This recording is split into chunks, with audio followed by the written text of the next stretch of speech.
तो जैसे कि लास्ट एपिसोड के अंदर हमने देखा था, जो अज़ूरा ड्रैगन होता है वो शू भाई के जो तीनों ब्लड ड्रॉप होती है उन्हें एब्जॉर्ब जो है वो कर लेता है। लेकिन अब जैसे ही वो ब्लड ड्रॉप को एब्जॉर्ब करता है तो जो अज़ूरा ड्रैगन होता है वो शौक के मारे बहुत ज़्यादा हैरान रह जाता है और चिल्लाते हुए जो शू भाई होता है उससे बोलता है कि आखिर ये तुम्हारे ब्लड एसेंस के अंदर क्या चीज़ है। जो सुनते के साथ ही जो शू भाई होता है वो भी थोड़ा सा घबरा जाता है। और तभी जो अजूरा ड्रैगन होता है वो अपने मन में सोचता है कि मैंने कभी भी नहीं सोचा था कि इस बच्चे की 3 ही ब्लड की ड्रॉप जो है वो इतनी ज़्यादा पावरफुल होगी कि वो मेरी सेंसिटिव जो है उसे रिस्टोर कर देगी। और अब इतना सोचकर अजूरा ड्रैगन जो होता है वो शू भाई से बोलता है कि बच्चे असल में तुम हो कौन। और अब अजूरा ड्रैगन को इस तरह से बात करता हुआ देखकर शू भाई जो होता है वो थोड़ा सा हिचकिचाते हुए उसे बोलता है कि मेरा नाम जो है वो शू भाई है और अभी के टाइम पर मैं जो वुहान यूनिवर्सिटी है उसके अंदर स्टडी कर रहा हूँ। जो सुनते के साथ ही अब जो अजूरा ड्रैगन होता है वो भी वहाँ से जाने लगता है और वहाँ से जाते हुए बोलता है कि ठीक है, तुमने मुझे जो 3 ब्लड की ड्रॉप दी है मैं इसका रीपे जो है वो फ्यूचर में ज़रूर करूँगा, तो अब मैं भी यहाँ से चलता हूँ। और उसके इतना बोलते के साथ ही शो भाई के पास में नोटिफिकेशन आती है जिसमें कि बताया जाता है कि आपके पास में एक पावरफुल बीस्ट जो है उसे डिटेक्ट किया गया है, तो क्या आप उसे टेम करना चाहते हैं। जो सुनते के साथ ही शो भाई खुश होते हुए बोलता है कि मुझे पक्का यकीन है कि ये अजूरा ड्रैगन ही होगा, तो इसे टेम करना कौन नहीं चाहेगा। और इतना सोचकर शो भाई जो होता है वो यस पर क्लिक कर देता है, लेकिन तभी नोटिफिकेशन आती है जिसमें कि बताया जाता है कि बीस्ट जो है वो बहुत ज़्यादा पावरफुल है जिसे कि तुम टेम नहीं कर सकते। जो सुनकर शो भाई भी फनी सा फेस बनाते हुए बोलता है कि अगर मैं उसे टेम ही नहीं कर सकता हूँ तो फिर तुम्हें बेफालतू के नोटिफिकेशन भेजने की क्या ज़रूरत थी। और शो भाई के इतना बोलते के साथ ही जो न्यू किंग होता है वो शो भाई से बोलता है कि चलो शो भाई हम लोग भी जो है वो वापस चलते हैं। जो सुनकर शो भाई भी ओके बोल देता है और वो न्यू किंग से बोलता है कि अब यहाँ से वापस जाने के बाद में मैं जो एक्सचेंज डिपार्टमेंट है उसके अंदर जाऊँगा ताकि मैं अपने लिए जो आर्मर है उसे एक्सचेंज जो है वो कर सकूँ। और अब उसके इतना बोलते के साथ ही हमारा व्यू जो होता है वो बाकी स्टूडेंटों के ऊपर आ जाता है, जो कि लिस्ट को देखने के बाद में बोलते हैं कि जरा देखो तो शो भाई की मिलिट्री अचीवमेंट जो है वो कितनी पावरफुल है। वो तो टॉप 10 के अंदर पहुंच चुका है, यहाँ तक कि उसने काफ़ी सारे जनरलों को भी पीछे कर दिया। जो सुनते के साथ ही एक और बंदा जो होता है वो बोलता है कि ऐसी बात नहीं है, जनरल जो होते हैं वो ज़्यादातर हाई लेवल के जो बीस्ट होते हैं उन्हें ही मारते हैं और वे ऑर्डिनरी जो बीस्ट होते हैं उनके ऊपर अटैक भी नहीं करते। और अब उनके इतना बोलते के साथ ही हम वहाँ पर जो मेरिट पॉइंट की लिस्ट होती है उसे देखते हैं, जहाँ पर कि जो फर्स्ट पैलेस होता है वो शो भाई का होता है, सेकंड पैलेस जो होता है वो हुकिंग का होता है और जो थर्ड पैलेस होता है वो हान जैन का होता है। और अब इस चीज़ को देखने के बाद में एक बंदा जो होता है वो बोलता है कि जरा यहाँ पर शो भाई के जो मिलिट्री पॉइंट है उसे तो देखो, पता नहीं जो शो भाई है आखिर उसने कितने सारे बीस्ट जो है वो मारे होंगे। जो सुनते के साथ ही एक और बंदा जो होता है वो बोल रहा है कि शो भाई की जो स्ट्रेंथ है वो गॉड लेवल की है, लेकिन उसकी अचीवमेंट जो है वो यहाँ पर लॉर्ड लेवल की है। सच में यहाँ पर शो भाई की जो आउटस्टैंडिंग अचीवमेंट है उसे तो बिल्कुल भी नज़रअंदाज नहीं किया जा सकता। और अब उसके इतना बोलते के साथ ही हम जो शो भाई होता है उसके मेरिट पॉइंट को देखते हैं, जो कि 85 करोड़ होते हैं। और जो हुकिंग होता है उसके मेरिट पॉइंट जो होते हैं वो 8 करोड़ 40 लाख होते हैं। और जो हान जैन होता है उसके 7 करोड़ 90 लाख होते हैं। और अब उसके इतना बोलते के साथ ही हमारा व्यू जो होता है वो हान चैन के ऊपर आ जाता है, जो कि अचीवमेंट पॉइंट को देखते हुए बोलता है कि जरा देखो तो शो भाई ने कितने सारे मिलिट्री पॉइंट जो है उन्हें अचीव कर लिया है, क्या वो इन सारों को स्पेंड भी कर पाएगा। जो सुनकर ही हो किंग जो होता है वो बोलता है कि शो भाई का जो माइंड है वो बिल्कुल एक बिजनेसमैन के जैसा है, तो इसीलिए उसके पास में चाहे कितने भी मिलिट्री पॉइंट जो है वो क्यों ना हो, मुझे पक्का यकीन है कि वो सारे के सारे खर्च कर देगा। जो सुनकर जो हान जैन होता है वो भी हाँ बोल देता है। और अब हमारा व्यू शो भाई के ऊपर आ जाता है, जो कि एक्सचेंज डिपार्टमेंट जो होता है वहाँ पर आ चुका होता है। और वहाँ पर आने के बाद में जो शो भाई होता है वो बोलता है कि हेलो सर, मैं यहाँ पर जो लॉर्ड लेवल का आर्मर है उसे एक्सचेंज करना चाहता हूँ। जो सुनते के साथ ही वहाँ पर खड़ी हुई जो लड़की होती है वो भी हैरान रह जाती है और हैरान होते हुए बोलती है कि आप तो केवल गॉड लेवल पर हो, लेकिन उसके बाद भी आप लॉर्ड लेवल के आर्मर को लेना चाहते हो। सच में आपका जो लेवल है वो बहुत ही ज़्यादा लो है, यहाँ तक कि हमारी ड्रैगन कंट्री के 12 लॉर्ड की अगर बात की जाए तो वे भी अभी तक केवल डायमंड ग्रेड के ही आर्मर जो है वो पहनते हैं, और आप यहाँ पर लॉर्ड लेवल के ग्रेड के आर्मर के लेने की बात कर रहे हो। जो सुनते के साथ ही शो भाई जो होता है वो अपने का पास से जो न्यू किंग के द्वारा दिया गया कार्ड होता है उसे देते हुए बोलता है कि मुझे लगता है कि शायद मेरे लिए ये काफ़ी रहेगा। और अब उस कार्ड को देखते के साथ ही जो वो लड़की होती है वो भी हैरान रह जाती है और हैरान होते हुए बोलती है कि ये तो लॉर्ड न्यू किंग का टोकन है। यकीन नहीं होता कि जो लॉर्ड न्यू किंग है उन्होंने यहाँ पर एक गॉड लेवल के प्लेयर को यहाँ पर लॉर्ड लेवल का जो आर्मर है उसे एक्सचेंज करने के लिए बोल दिया। लेकिन सर मैं मानती हूँ कि आपके पास में न्यू किंग का टोकन जो है वो मौजूद है, जिस कारण आप यहाँ से जो लॉर्ड लेवल का आर्मर है उसे एक्सचेंज जो है वो कर सकते हैं, लेकिन उसे एक्सचेंज करने के लिए आपको 1 बिलियन मेरिट पॉइंट जो है वो देने होंगे। तो क्या आपके पास में इतने मेरिट पॉइंट मौजूद है। जो सुनते के साथ ही शो भाई जो होता है वो अपने पास से एक पेपर निकालते हुए बोलता है कि इस चीज़ से फ़र्क नहीं पड़ता, अगर मेरे मेरिट पॉइंट जो है वो इनफ नहीं है तो तुम जो हान जैन और जो हुकिंग है उनके मेरिट पॉइंटों को भी काट सकती हो। इस पेपर के ऊपर उनके फिंगरप्रिंट और साइन जो है वो मौजूद है, तो तुम इन दोनों के फिंगरप्रिंट और साइन जो है उसे वेरीफाई कर सकती हो। और इतना बोलते के साथ ही जो शू भाई होता है वो बहुत ही खतरनाक से स्माइल देते हुए अपने मन में सोचता है कि शुक्र है कि मैंने उन दोनों के साइन और फिंगरप्रिंट जो है वो ले लिए थे। और अब शो भाई की इतना सोचते के साथ ही वो लड़की जो होती है वो बोलती है कि ठीक है सर, जो सिग्नेचर और फिंगरप्रिंट है वो दोनों के दोनों मैच जो है वो हो चुके हैं, जिसका है ना 1 बिलियन मेरिट पॉइंट जो है उन्हें यहाँ पर काटा जाता है और एक्सचेंज के बदले में आपको लोड लेवल का आर्मर जो है वो दिया जाता है। और अब उसके इतना बोलते के साथ ही हम देखते हैं कि जो होकिंग और जो हान चैन होता है उन दोनों के मेरिट पॉइंट जो होते हैं वो 0 होकर सारे के सारे शो भाई के मेरिट पॉइंट के अंदर ऐड हो जाते हैं। और इस चीज़ को देखने के बाद में वहाँ पर खड़े हुए जो बंदे होते हैं वो चिल्लाते हुए बोलते हैं कि 1 मिनट, जो मेरिट लिस्ट है उसे तो देखो, वो दोबारा से चेंज जो है वो होने लगी है। जो सुनकर एक और बंदा जो होता है वो बोलता है कि डैम इट, मुझे तो ये सोच कर भी यकीन नहीं हो रहा कि आखिर जो शो भाई है उसने ऐसी क्या चीज़ जो है वो एक्सचेंज की है जिसमें कि उसने इतने सारे जो मिलिट्री मेरिट पॉइंट है उन्हें गवा दिया। जो सुनते के साथ ही एक और बंदा जो होता है वो बोलता है कि केवल शो भाई के ही मेरिट पॉइंट जो है वो कम नहीं हुए हैं, जरा एक बार हान जैन और हुकिंग के तो देखो, उनके मेरिट पॉइंट तो पूरी तरह से 0 हो चुके हैं। और उनके इतना बोलते के साथ ही जो हान जैन होता है वो भी इस चीज़ को देखकर हैरान होते हुए बोलता है कि हुकिंग, एक बार जरा उस तरफ देखो, हम दोनों के जो मेरिट पॉइंट है वो गायब हो चुके हैं। जो सुनते के साथ ही जो हुकिंग होता है वो भी हैरान होते हुए बोलता है कि ये क्या हुआ, आखिर हमारे मेरिट पॉइंट जो है वो किसने चुरा लिए। जो सुनते के साथ ही पीछे खड़ा हुआ जो बंदा होता है वो बोलता है कि नहीं, ऐसा तो बिल्कुल भी नहीं होना चाहिए। मैं इतने लंबे टाइम से सोल्जर हूँ, लेकिन मैंने अपनी पूरी ज़िंदगी के अंदर कभी भी इस प्रकार की चीज़ जो है वो होती हुई नहीं देखी। जो सुनकर हुकिंग जो होता है वो बोलता है कि चलो जो एक्सचेंज डिपार्टमेंट है वहीं पर ही चलकर पता लगाते हैं कि क्या हुआ है। जो सुनकर हान जैन जो होता है वो भी गुस्से में बोलता है कि हाँ बिल्कुल, मैं भी पता लगाना चाहता हूँ कि आखिर किसकी हिम्मत हो गई कि मेरे मिलिट्री मेरिट पॉइंट को इस तरह से चुरा सके। मैं उस बास्टर्ड को ज़िंदा नहीं छोड़ूंगा। और अब इतना बोलते के साथ ही वे उसी लड़की के पास में आ जाते हैं जो कि उन्हें वहाँ पर वही पेपर दिखाते हुए उनसे बोलती है कि तुम अपने आप देख सकते हो। जो सुनते के साथ ही वे लोग भी उस पेपर को देखने लगते हैं और पेपर को देखकर हैरान होते हुए बोलते हैं कि इसके ऊपर तो हमारे सिग्नेचर है। और इतना बोलते के साथ ही जो वो लड़की होती है वो उन्हें बताती है कि इससे अलग जो ब्लैक एंड वाइट है वो तुम लोगों के फिंगरप्रिंट है और ये शो बाई के द्वारा यहाँ पर हमें दिए गया था, जिसका जो शो बाई है उसने तुम्हारे सभी मेरिट पॉइंट जो है वो यूज़ कर लिए। जो सुनते के साथ ही तो जो बेचारा हान जैन और हुकिंग होता है उन दोनों के चेहरे बहुत ही फनी से बन जाते हैं। और तभी जो हुकिंग होता है वो गुस्से में बोलता है कि मैं भी इसी चीज़ को सोच रहा था कि जिस टाइम पर हम लोग जो है वहाँ पर फाइट कर रहे थे, तो आखिर जो ये शो भाई है ये इतना ज़्यादा दयालु कैसे हो गया जो कि हम लोगों को हील करने के लिए इतने सारे स्पिरिचुअल मटेरियल जो है वो दे रहा था। असल में उसने दूसरों से ही प्लान बना रखा था हम लोगों के मेरिट पॉइंटों को इस तरह से इस्तेमाल करने का। जो सुनकर हान जैन जो होता है वो गुस्से में बोलता है कि सच में ये बास्टर्ड शो भाई जो है वो एक नंबर का बदमाश है। जो सुनते के साथ ही हुकिंग जो होता है वो भी वहाँ से जाने लगता है और वहाँ से जाते हुए बोलता है कि चलो अब इस मैटर के ऊपर बात कर कोई फ़ायदा नहीं है, फ्यूचर में हमें लगता है कि शोभाई से बहुत चीज़ें सीखने की ज़रूरत है। जो सुनने के बाद में हान जैन भी गुस्से में बोलता है कि तुमने सही कहा। और अब उनके इतना बोलते ही हमारा व्यू शो भाई के ऊपर आ जाता है जो कि उस आर्मर को पहनकर फुल चौड़ में घूम रहा होता है। और तभी एक बंदा चिल्लाते हुए बोलता है कि 1 मिनट, वो देखो शो भाई ने क्या पहना है। जो सुनकर दूसरा बंदा बोलता है कि कहीं मेरी आंखें ख़राब तो नहीं हो गई, ये तो लोड लेवल का आर्मर है। जो सुनकर एक और लड़की जो होती है वो भी बोलती है कि शो भाई तो लेकिन गोल्ड लेवल का वॉरियर है और वो लोड लेवल का आर्मर पहनकर घूम रहा है, लेकिन लोड लेवल का आर्मर तो बहुत ही ज़्यादा महंगा होता है ना।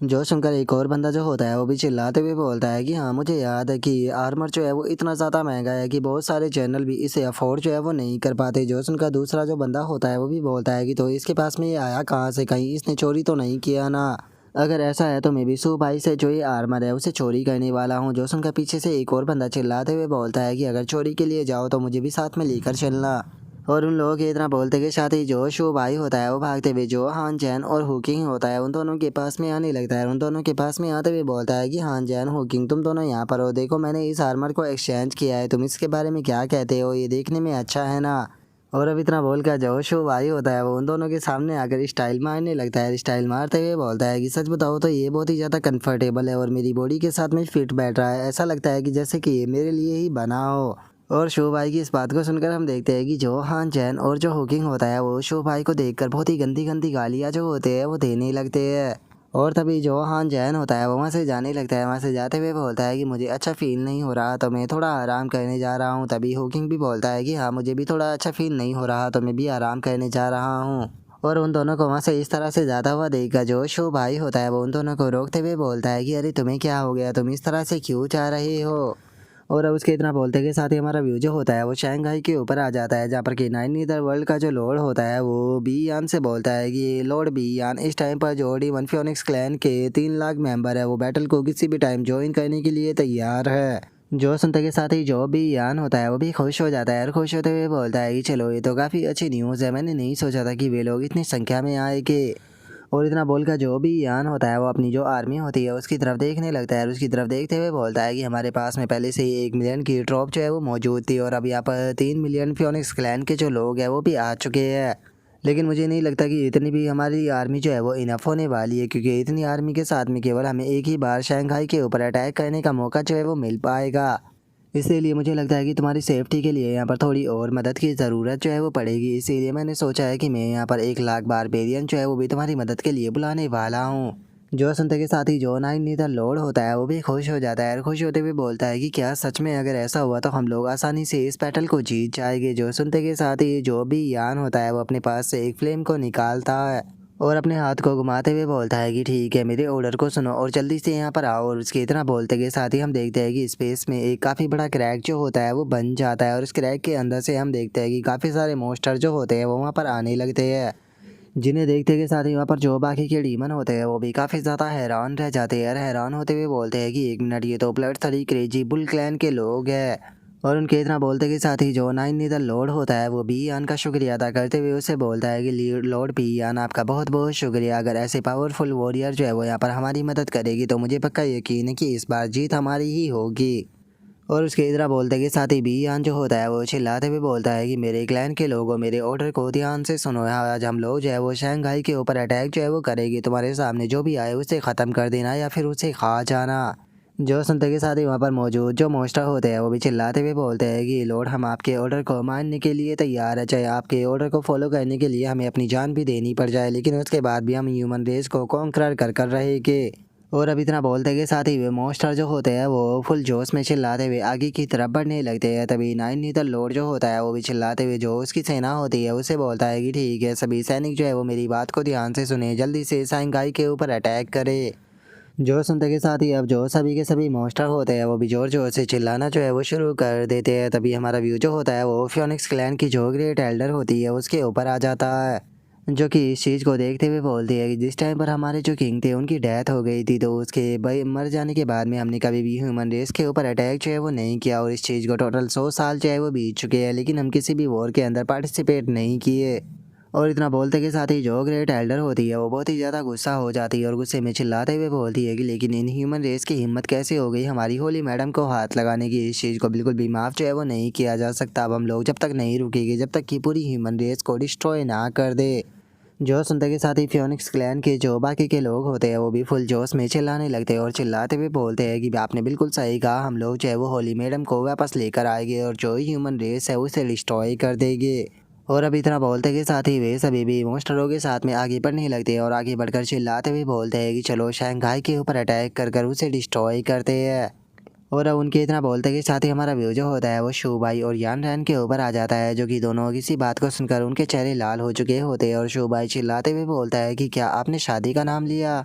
जो सुनते के साथ ही लिन चैन जो होता है वो उन दोनों से बोलता है कि हाँ बिल्कुल, वैसे भी तुम दोनों की जो उम्र है वो शादी के लायक हो चुकी है, तो इसीलिए मुझे लगता है कि इस महीने की जो 16 तारीख है वो तुम लोगों की शादी के लिए बिल्कुल परफेक्ट दिन रहेगा, तो इसीलिए तुम दोनों की जो शादी है वो इसी महीने की 16 तारीख को करेंगे।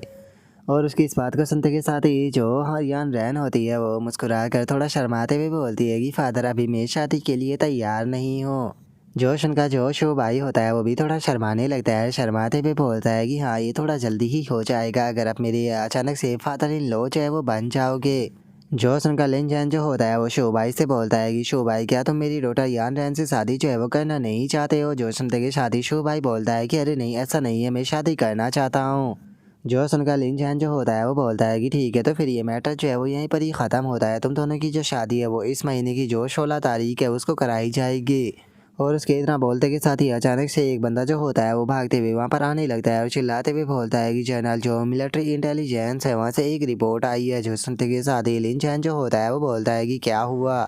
जो सुनते के साथ ही वो बंदा जो होता है वो लिन चैन को बताता है कि जनरल लिन चैन, जो न्यूज़ है वो बहुत ही ज़्यादा बुरी है, क्योंकि जो मॉन्स्टर रेस है उसने जो शंघाई है उसके ऊपर अटैक कर दिया। जो सुनते के साथ ही शू भाई भी हैरान रह जाता है और जो लिन चैन होता है वो भी हैरान होते हुए बोलता है कि क्या सच में उन्होंने शंघाई के ऊपर अटैक कर दिया है। और अब उसके इतना बोलते के साथ ही हमारा व्यू जो होता है वो न्यू किंग के ऊपर आ जाता है, जहाँ पर कि एक लड़की जो होती है वो न्यू किंग से बोलती है कि लॉर्ड न्यू किंग जल्दी से ऑर्डर दीजिए। जोशन का न्यू किंग जो होता है वो बोलता है कि ठीक है, जो मेरा ऑर्डर है वो जो गर्शन ट्रॉप है उसे पास ऑन करोगी जल्दी से, वो शंघाई पर पहुंचे सपोर्ट करने के लिए।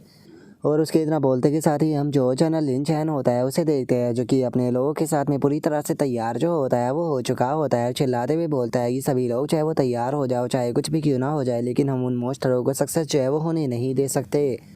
और अब जनरल लिन चैन के इतना बोलते के साथ ही हम देखते हैं कि जो मोस्टर रेस होती है वो भी उधर से भागते हुए आने लगते हैं। और वहीं इन्हें देख कर जो जनरल लिन चैन होता है वो चिल्लाते हुए बोलता है कि ह्यूमन रेस के वॉरियरों में जानता हूँ कि तुम सभी लोग जो है वो इलाइट वॉरियर हो हमारी ह्यूमन रेस के, तो इसीलिए आज जो ये डीमंस है इन्हें यहाँ पर हमारी पावर दिखाने का टाइम जो है वो आ चुका है। सभी लोग चाहे वो अपने वेपनों को निकाल लो, चाहे कुछ भी क्यों ना हो जाए, लेकिन हम मैरियट रेस को एक भी कदम जो है वो अंदर रखने नहीं देंगे।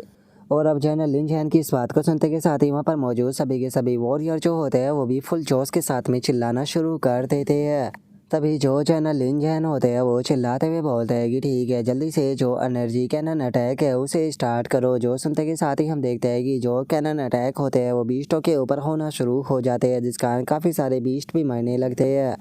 तभी हमारा व्यू शू भाई के ऊपर आ जाता है, जो कि बैठे हुए अपनी कल्टीवेशन जो होती है वो कर रहा होता है। कल्टीवेशन करते हुए अपने मन में सोचता है कि ऐसे काम जो है वो नहीं बनेगा, मुझे जल्दी से अगले लेवल पर जो है वो पहुंचना होगा, तभी मैं उन लोगों की मदद कर सकता हूँ। और अब इतना बोलते के साथ ही जो शू भाई होता है वो फाइनली ब्रेक थ्रू जो है वो कर लेता है। और अब शू भाई की बॉडी से निकलती हुई एनर्जी को देखकर बाहर खड़े हुए लोग हैरान होते हुए बोलते हैं कि ये क्या हुआ।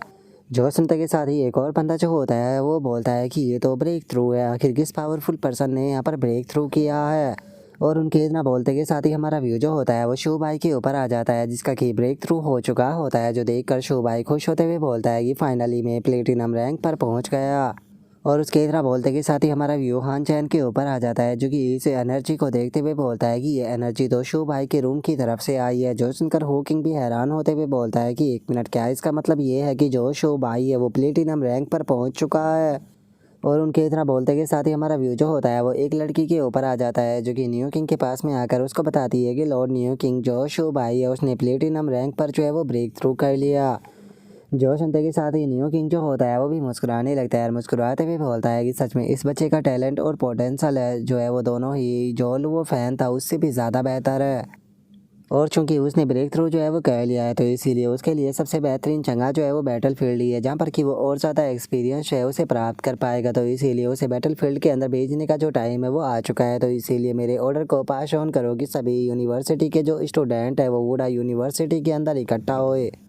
और अब न्यू किंग के इतना बोलते के साथ ही हमारा व्यू जो होता है वो फॉरबिडन एंडलेस सी जो होता है उसके ऊपर आ जाता है, जहाँ पर कि हम देखते हैं कि डीमन की एक काफ़ी बड़ी सेना वहाँ पर इकट्ठा हो चुकी होती है। और जो फियोनिक्स क्लैन की ग्रेट एल्डर होती है वो इस चीज़ को देख कर जो बाई बी यान होता है उससे बोलती है कि लॉर्ड, मुझे समझ में नहीं आया कि आप जो मैन फोर्स है उसे एंडलेस सी के पास में लेकर क्यों आए हो। जो सुनकर बी यान जो होता है वो उससे बोलता है कि हमें जो एंडलेस सी है उसे क्रॉस कर कर आगे की तरफ जाना होगा, जिसके बाद में हम लोग जो है वो शंघाई के पास में पहुंच जाएंगे, और वहां पर पहुंचकर ह्यूमन रेस के ऊपर सरप्राइज अटैक जो है वो कर देंगे। जो सुनते के साथ ही फियोनिक्स क्लैन की ग्रेट एल्डर जो होती है वो बोलती है कि माय लॉर्ड, आप ऐसा क्यों कर रहे हो, क्योंकि मेरा फियोनिक्स क्लैन जो है वो यहाँ पर सीधे जो ग्रेट वॉल ग्राउंड है उसके ऊपर अटैक करने के लिए तैयार है। हम लोग जो है वो हैंड टू हैंड फाइट भी ह्यूमन रेस के साथ में कर सकते हैं। जो सुनकर नाइन नीदर लॉर्ड जो होता है वो भी बियान से बोलता है कि माय लॉर्ड, मुझे नहीं लगता कि ये सही आइडिया जो है वो रहेगा, क्योंकि इस तरह के रूमर्स है कि जो डेथ ऑफ सी है उसके अंदर एक जीता जागता गॉड मौजूद है। जो सुनते के साथ ही जो भी यान होता है वो अपने पास से जो क्रिस्टल होता है उसे निकाल लेता है, और उसे निकालते हुए बोलता है कि तुम्हें चिंता करने की कोई ज़रूरत नहीं है, जब तक ये हमारे पास में है तो हम लोग आराम से जो ये सी है इसे क्रॉस है वो कर लेंगे। और अब इतना बोलकर जो भी यान होता है वो आगे की तरफ बढ़ने लगता है, और आगे की तरफ बढ़ते हुए उन लोगों से बोलता है कि तुम लोगों को यहाँ पर चिंता करने की कोई भी ज़रूरत नहीं है, क्योंकि तुम सभी लोगों को लीड चाहे वो यहाँ पर मैं ही करने वाला हूँ, तो इसीलिए सभी लोग चाहे वो क्लोजली मुझे फॉलो करना, और कोई भी यहाँ पर रास्ता मत भटक जाना। जो सुनते के साथ ही नाइन नीदर लॉर्ड जो होता है वो उस ट्रेजर को देखकर अपने मन में सोचता है कि डैमिट, अगर ये ट्रेजर जो है वो मेरे पास में होता तो मैं भी आसानी से जो शंघाई था उसके अंदर जा सकता था। और उसके इतना सोचते के साथ ही जो फियोनिक्स क्लैन की ग्रेट एल्डर होती है वो बोलती है कि क्या हम सच में इसी से जाने वाले हैं। और उसके इतना बोलते के साथ ही जो भी यान होता है वो चिल्लाते हुए उन लोगों से बोलता है कि वहाँ पर खड़े होकर क्या कर रहे हो, जल्दी से मुझे फॉलो करो। जो सुनते के साथ ही नाइन नीदर लॉर्ड जो होता है वो अपने लोगों से बोलता है कि सभी लोग जो है वो हमारे साथ में ही आगे बढ़ेंगे, याद रखना कोई भी जो है वो पीछे मत रह जाना। और अब इतना बोलते के साथ ही हम देखते हैं कि वे लोग जो होते हैं वो समंदर के रास्ते से आगे की तरफ बढ़ने लगते हैं, जहाँ पर कि उन्होंने अपने चारों तरफ एक प्रोटेक्शन बैरियर भी बनाया होता है।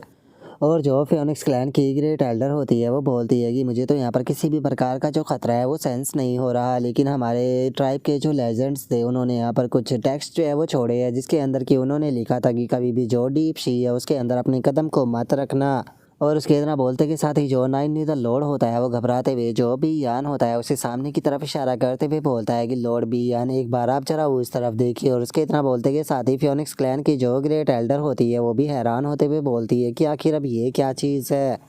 और उनके इतना बोलते के साथ ही हम देखते हैं कि सामने काफ़ी सारे सी मोस्टर जो होते हैं वो मौजूद होते हैं, जिसे देखने के बाद में जो नाइन नीदर लॉर्ड होता है वो बोलता है कि पता नहीं क्यों लेकिन इन मोस्टरों को देखने के बाद में मुझे बहुत ही खतरनाक सिग्नल जो है वो मिल रहे हैं। और मुझे ऐसा फील हो रहा है कि जैसे कि कोई हमें बहुत ही दूर से जो है वो देख रहा हो। जो सुनते के साथ ही फियोनिक्स क्लैन की ग्रेट एल्डर जो होती है वो बोलती है कि तुमने सही कहा, मुझे भी यही लगता है कि एंडलेस सी के अंदर जो गॉड ऑफ डेथ है वो मौजूद है। जो सुनते के साथ ही नाइन नीदर लॉर्ड जो होता है वो बीयान से बोलता है कि लॉर्ड बीयान हमें क्या कहना चाहिए। जो सुनकर बीयान उससे बोलता है कि तुम्हें घबराने की कोई ज़रूरत नहीं है, तुम लोग जो है वो बस मुझे फॉलो करते रहो।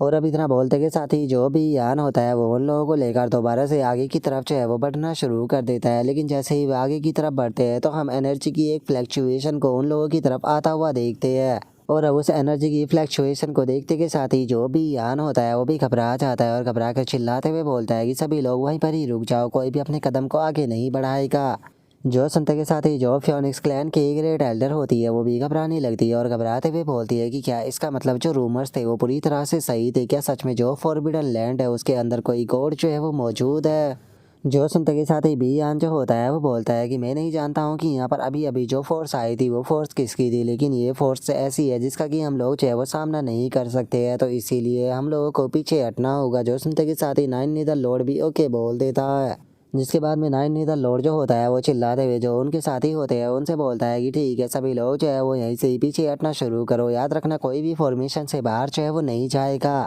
और अब उसके इतना बोलते के साथ ही हमारा व्यू जो होता है वो एक दिन बाद पर आ जाता है, जहाँ पर कि हम देखते हैं कि सभी के सभी समंदर से बाहर आ चुके होते हैं। और जो नाइन नीदर लॉर्ड होता है वो चिल्लाते हुए बोलता है कि ठीक है सभी लोग जो है वो यहीं पर ही रुक कर थोड़ी देर आराम करो।